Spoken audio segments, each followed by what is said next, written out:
Welcome to పూరాలుక్.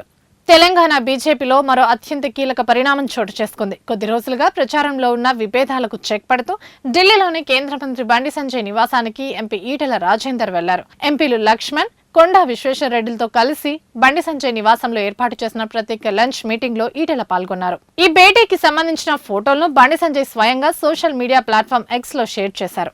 మంచి సంభాషణలు ఎప్పుడూ కొత్త ఆలోచనలకు దారితీస్తాయి అంటూ ఆసక్తికర వ్యాఖ్యలు కూడా జోడించారు.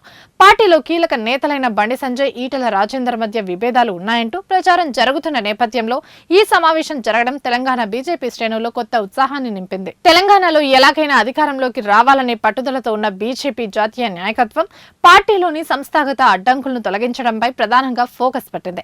ముఖ్య నేతల మధ్య ఉన్న మనస్పర్ధలు పార్టీకి నష్టం కలిగిస్తున్నాయని గుర్తించిన హైకమాండ్ అందరినీ ఒకే తాటిపైకి తెచ్చేందుకు ప్రణాళికలు సిద్ధం చేసింది. ఇందులో భాగంగానే గత నెలలో బీజేపీ రాష్ట్ర వ్యవహారాల ఇన్ఛార్జ్ అభయ్ పాటిల్ హైదరాబాద్ లోని ఎంపీ లక్ష్మణ్ నివాసంలో ఈటెల రాజేందర్ అలాగే బండి సంజయ్లతో ప్రత్యేకంగా సమావేశమయ్యారు. హైదరాబాద్ లో జరిగిన ఆ భేటీలో ఇరువురి మధ్య సయోధ్య కుదిర్చిన అభయ్ పాటిల్ తెలంగాణలో పార్టీ విజయం కోసం కలిసికట్టుగా పనిచేయాలని దిశానిర్దేశం చేశారు.